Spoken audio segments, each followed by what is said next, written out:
নমস্কার বন্ধুরা, আজকে বেশ অনেক দিন পরে এসেছি কিন্তু একটা রেসিপি নিয়ে। আজকের রেসিপিটা একটু ভিন্ন স্বাদের, ভিন্ন রকম। মানে শুধু স্বাদ নয়, ট্র্যাডিশনাল প্রসেসটার বাইরে গিয়ে আমরা আজকে একটা নতুন রেসিপি করব। তো কি বলুন তো, এই যে পুজোটা গেল তো সদ্য, এবার পুজোর পরে অটোমেটিক্যালি বাড়িতে কিছু মিষ্টি থাকে। এবার মিষ্টি বেশি দিন রাখা যায় না, আর থাকলেই খাওয়া হয়ে যায়। তো আসুন আজকে আমরা একটা রসগোল্লা দিয়ে অন্য রকম পদ বানাবো, যাতে মিষ্টি থাকবে না। তো আমি এটার নাম দিয়েছি রসগোল্লার দম। আপনারা রসগোল্লার ডালনা বা যে কোনো রকম নিজের পছন্দ মতন নাম দিয়ে দিতে পারেন। তো চলুন দেখে নিন এটা বানাতে কী কী লাগছে। যেহেতু রসগোল্লার দম, সেহেতু রসগোল্লা তো লাগবেই। তার সাথে লাগবে হচ্ছে সামান্য একটু চিনি, সর্ষের তেল, এখানে নিয়েছি নুন, গোটা জিরে, গোটা গরম মশলা, এটা হচ্ছে ধনের গুঁড়ো, জিরের গুঁড়ো, আর হলুদ, একটু হিং নেব। আর এমনি মশলার মধ্যে নিয়েছি হচ্ছে একটু আদা, একটু টমেটো কুচি, একটা কাঁচা লঙ্কা, একটু কাশ্মীরি মির্চ, আর নিয়েছি সামান্য নারকোল কোড়া। এটাই 1 টেবিল চামচ মতন নারকোল কোড়া। তো এইবার একটা জিনিস মনে হতে পারে যে রসগোল্লা দিয়ে রান্না, আবার তাতেও মিষ্টি আলাদা করে দেওয়া হচ্ছে। আপনারা যারা আমার আগের ভিডিওটা দেখেছিলেন বেকড রসগোল্লা, তারা জানেন আমি কিভাবে রসগোল্লা থেকে রস বার করি। তো আজকেও ঠিক সেই প্রসেসেই করব। তো চলুন চলে যাই আমরা পরের ধাপটাতে, দেখি কিভাবে আমরা নেক্সট লেভেল অফ রসগোল্লার দম তৈরি করব। এইবার আসছি রসগোল্লাগুলো থেকে রসটা বার করে ফেলার স্টেজটাতে। আমি ওই যে বেকড রসগোল্লার ভিডিওটা দিয়েছিলাম, ওইটাতে আমি একবার দেখিয়েছিলাম যে রসগোল্লা থেকে কিভাবে রস বার করব, কিন্তু ওটাতে না একটা স্টেজেই কাভার করেছিলাম। কিন্তু এটাতে করতে গেলে ওটা যেহেতু ডেজার্টের ছিল, সেই জন্য একটাতেই যথেষ্ট ছিল। এইটাতে কিন্তু সেটা হবে না, এইটাতে কিন্তু বার 2-3 করতে হবে।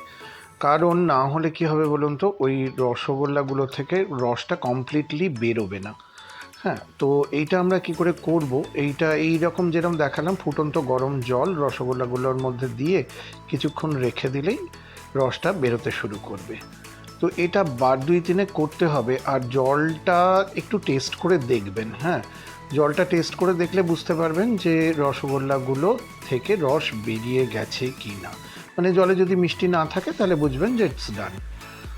বড্ড গরম বুঝলেন, একটু টংটা হাতের কাছে নেই, তো একটু চামচ দিয়েই এগুলোকে শিফট করতে হবে। দাঁড়ান চামচটা নিয়ে নিই। এইবার এগুলোকে শিফট করে নিয়ে না একবার জলটা টেস্ট করব। আমি তো দুজনের আন্দাজ করছি, সেই জন্যে 8টা রসগোল্লা নিয়েছি। আপনারা যেরকম যতগুলো হেডে করবেন সেই হেডে আপনাদের সে নাম্বার অফ রসগোল্লা সেইভাবে নিয়ে নেবেন। তো চলুন আরেকবার দিতে হবে। পুরো বেরোয়নি রসটা, তো এই 3rd টাইম দিলাম। হোপফুলি এবার হয়ে যাবে। এবার জলটা টেস্ট করলে আমরা বুঝতে পারবো যে রসগোল্লাগুলো থেকে রসটা বেরিয়ে গেল কিনা। চলুন এগুলোকে তুলে একটু শিফট করে নেব, নিয়ে একবার জলটাকে টেস্ট করে নেব। জলটাকে টেস্ট করে নিলেই বুঝতে পারবো। এটার রসটা বেরিয়ে গেছে সবটা, জলটা এবার একদম নর্মাল জলের মতন। এবার গ্যাস অন করে তাতে কড়া বসিয়ে তাতে একটু সর্ষের তেল দিলাম। সর্ষের তেলটা একটু গরম হয়ে উঠলে দেব হিং, আর হিংয়ের সঙ্গে দেব হচ্ছে গোটা জিরে। গোটা জিরেটা যখন ক্র্যাকল করবে তখন একটা মশলা দেব। এই মশলাটা কি বলুন তো, ওই টমেটো ও টমেটো, আদা আর কাঁচা লঙ্কা আর গোটা গরম মশলা দিয়ে এটা মানে মিক্স তৈরি করে নিয়েছি। এবার সেইটা দিয়ে তাতে দিয়ে দেবো নুন, অল্প চিনি, আর হলুদ, ধনে জিরের গুঁড়ো। এইটা দিয়ে কিছুক্ষণ নাড়াচাড়া করে অল্প একটু জল দিতে হবে, জানেন তো, কারণ মশলাটা শুকিয়ে আসবে, তো একটু না হলে একটু জল না দিলে কষতে একটু অসুবিধে হবে। আর এইবার দিয়ে দেবো ওই নারকোল কোড়াটা যেটা রেখেছিলাম। অল্প ওই 1 টেবিল চামচ মতন নারকোল কোড়া দিলেই যথেষ্ট। এবার জল দিয়ে এটাকে ভালো করে একটু নেড়ে চেড়ে নেব। নিয়ে এই গ্রেভিটাকে ফ্লেমটা হাই রাখবেন, রেখে ফুটতে দিয়ে তার মধ্যে দিয়ে দেবো কাশ্মীরি মির্চের গুঁড়ো। কাশ্মীরি মির্চটা আমি দিলাম একটু রঙটার জন্য, আপনারা চাইলে এটাকে স্কিপও করতে পারেন। হ্যাঁ, তো এইবার এটা ফুটতে থাকুক। যখন ফুটে ফুটে একটু ঝোলটা ভালো করে ফুটে উঠবে, তখন তার মধ্যে দিয়ে দেবো রসগোল্লাগুলো। এবার রসগোল্লাগুলো একটু নেড়ে চেড়ে দেবেন, কারণ বেশি আবার নাড়বেন না, বেশি নাড়লে না একটু ভেঙে যাওয়ার চান্স থাকবে, কারণ অনেকক্ষণ গরম জলের মধ্যে ছিল তো, অলরেডি নরম হয়ে গেছে। তো বেশি নাড়বেন না, মোটামুটি ফুটুক। আর এই প্রসেসে আমি একটু ধনেপাতা কুচিয়ে নিই গার্নিশিংয়ের জন্যে। চলুন ধনে পাতাটা কুচিয়ে নিয়ে আসছি ফিরে।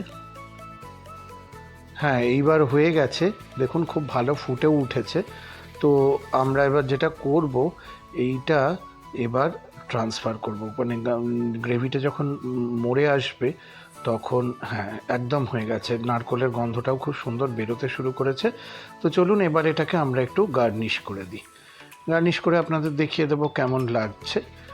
আর রেসিপিটা কেমন লাগলো আপনারা কমেন্ট করে কিন্তু অবশ্যই জানাবেন।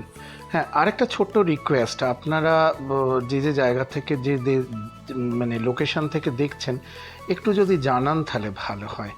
সকলে খুব ভালো থাকবেন, আনন্দে থাকবেন, সুস্থ থাকবেন। আর চ্যানেলটা ভালো লাগলে অবশ্যই সাবস্ক্রাইব করবেন। অনেক ধন্যবাদ।